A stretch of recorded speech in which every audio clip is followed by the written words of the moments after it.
वाटतं पाकिस्तान आमच्या ह्याच्यापेक्षा फार चांगलं हो साहेब. बघा कोणा मीडियावाल्याला सांगून एवढी त्या संबंधितावर जरा कानावर गोष्ट घाला. इकडेच तुमच्या सध्या महाराष्ट्रामध्ये विधानसभेचा बिगुल वाजणार आहे. सर्व नेते आपण निवडून कसं यावं यासाठी मतदारांना गोळा करण्यासाठी, मतदान जमा करण्यासाठी तारेवरची कसरत करत आहेत. परंतु सर्वसामान्य जनता आज पण रस्ते, नाली, वीज, पाण्यासाठी संघर्ष करत आहे. ह्याचा एक उत्तम उदाहरण आहे नांदेड जिल्ह्यातील लोहा तालुक्यातील वागदरवाडी या गावाच्या माजी सरपंच विलास केंद्रे यांनी गावातल्या मूलभूत सुविधा उपलब्ध व्हाव्या यासाठी अनेक आंदोलने, उपोषणे केली आहेत. त्यांची एक मुख्य मागणी आहे माळाकोळी ते वागदरवाडी या गावाचा रस्ता कायमस्वरूपी मजबूत डांबरीकरण व्हावे अशी त्यांची मागणी आहे.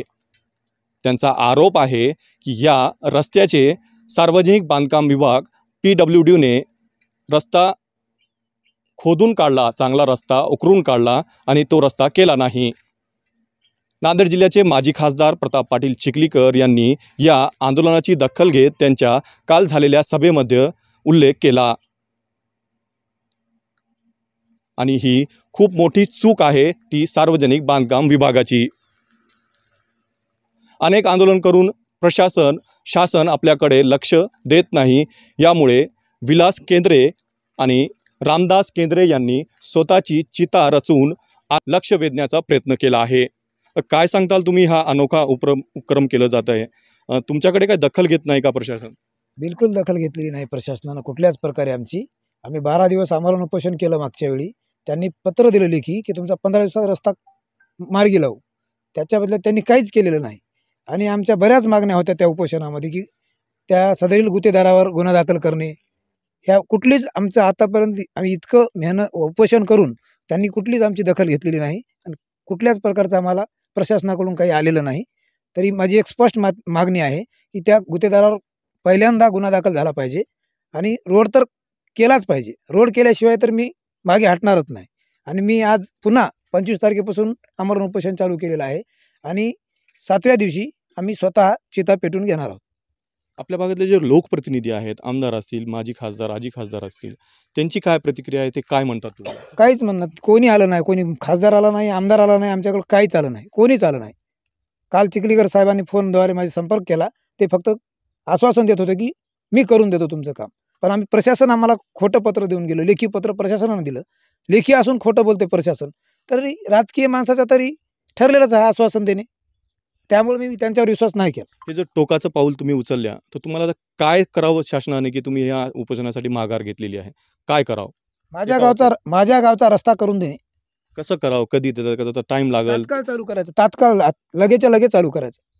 असं बोललं जातं शासकीय काम 6 महिने थांब, त्याला एक प्रोसेस लागल. टेंडर, वर्क ऑर्डर, हे ते आता आचारसंहिता लागणार आहे. म्हणजे तुम्हाला कोणाचं आश्वासन पाहिजे का? कोणी तुम्हाला येऊन भेटावं, कोणी सांगावं? काय मागणी आहे तुमची एका वाक्यात?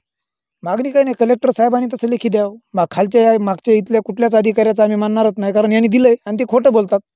कलेक्टर साहेबांनीच द्यावं आम्हाला तसं लेखी पत्र की नांदेडचे जिल्हाधिकारी यांनी लेखी पत्र द्यावं आणि आम्ही त्यांचं लेखी पत्र मान्य करू. आपल्यासोबत दुसरे उपोषणकर्ते आहेत, त्यांच्यासोबत रामदास केंद्रे. काय सांगताल तुम्ही? गेल्या अनेक तुम्ही दिवसापासून उपोषणं करत आहात, का तुमच्याकडे प्रशासन लक्ष देत नाही? आम्ही अनेक दिवसापासून उपोषण केलेलं आहे.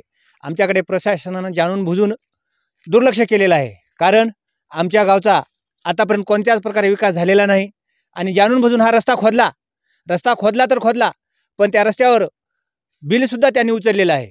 सर्वप्रथम त्या गुत्तेदारावर गुन्हा दाखल होणं आणि त्या गुत्तेदाराचं लायसन रद्द करून त्याचं काळ्या यादीमध्ये नाव टाकणं ही आमची एक प्रमुख मागणी आहे. दुसरी मागणी म्हणजे काय नाव आहे गुत्तेदाराचं? कोणतं कॉन्ट्रॅक्टर आहे? जोगदंड कॉन्ट्रॅक्शन. आणि आमची दुसरी एक मागणी अशी आहे की आमच्या जे मागण्या आहेत आतापर्यंत, हे जर मागण्या शासनाला पूर्ण होत नसतील तर त्यांनी आमचा रस्ता जसा होता पहिल्यासारखा तसा करून देणे. पहिल्यासारखा रस्ता आम्हाला जैसे थे वैसे करून देणं, असं उपोषणकर्त्यांची मागणी आहे. यांच्यासोबत संपूर्ण ग्रामसंस्थ गाववाल्यांचा पाठिंबा आहे. गावकरी याबद्दल काय विचार करतात? काय सांगता आलं? तुमच्या गावातले 2 प्रमुख माणसं उपोषणाला बसलेले आहेत. एक वेगळा उपोषण आहे. सर, हे अनोखं उपोषण आहे.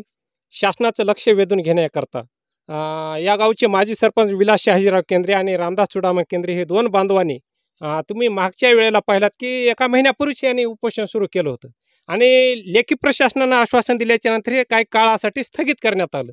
मात्र प्रशासन खोटं बोलतंय वारंवार. प्रशासनानं लेखी देऊन सुद्धा खोटं बोलल्यामुळं आता पुन्हा हे चित्तेवर बसलेले आहेत. हे सरण रचलेलं आहे. खेड्याच्या भाषेत बोलायचं म्हणजे हे लाकडं रचून. आणि महात्मा गांधीजींनी सल्ला दिला होता की शहराकडून खेड्याकडे चला. आता खेड्याकडं कुठं जावं? खेड्याला रस्ताच नाही तर जायचं कुठं?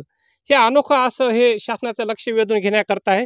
माझी विनंती आहे, मंजुरी नसताना जोगदंड साहेबांनी हा रस्ता उकरला, त्याच्यावर तत्काळ कारवाई करावी. ह्यांनी म्हणल्याप्रमाणे काळ्या यादीत नाव टाकावं. आणि एकमेव प्रस्थापितांचं याकडे लक्ष नाही. प्रस्थापित जे आमदार आहेत आमच्या लोहा तालुक्याला या 5 वर्षात या वागदरवाडीला आमदारांना तोंडसुद्धा दाखविलेलं नाही. कसल्याच प्रकारचं तोंड दाखविलेलं नाही.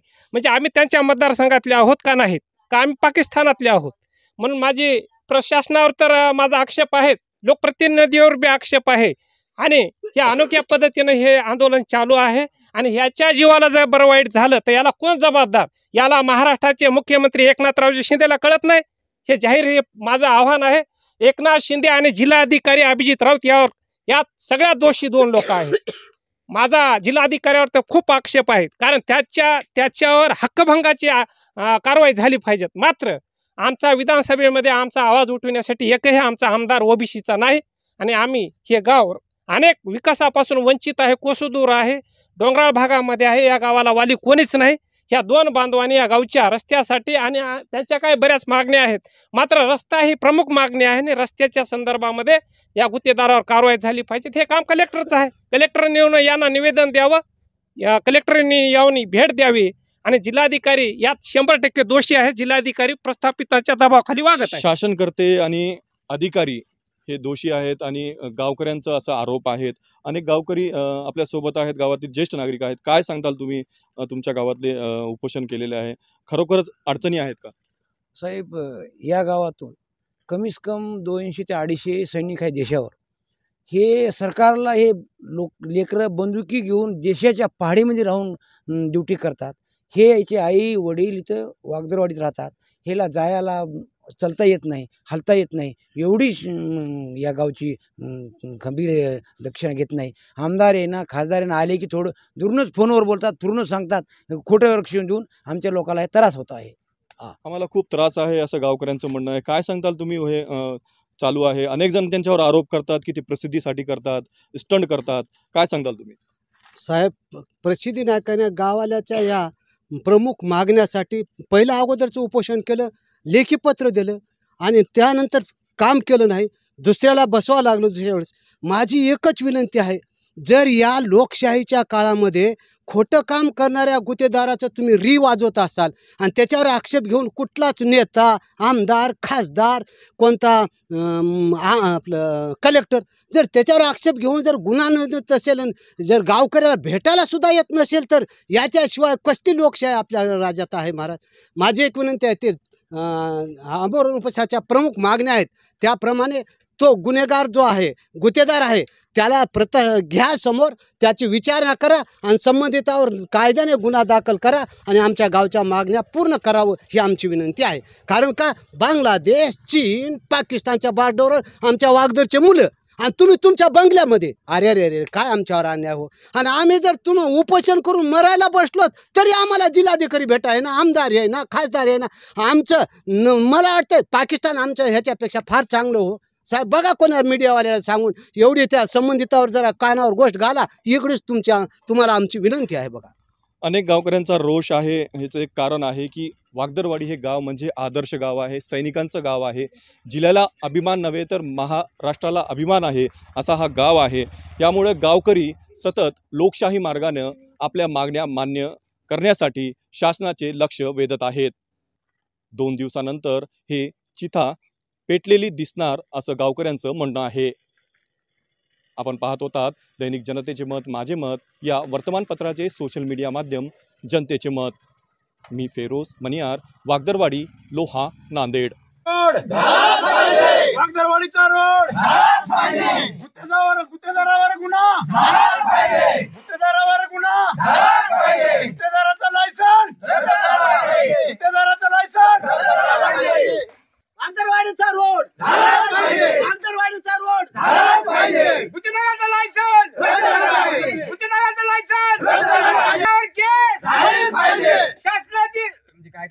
खरेदी काय झालीच पाहिजे. आम्हाला फसवणुकीचे कागदपत्र दिल्यामुळं ह्या प्रशासनावर सुद्धा गुन्हा दाखल झाला पाहिजे.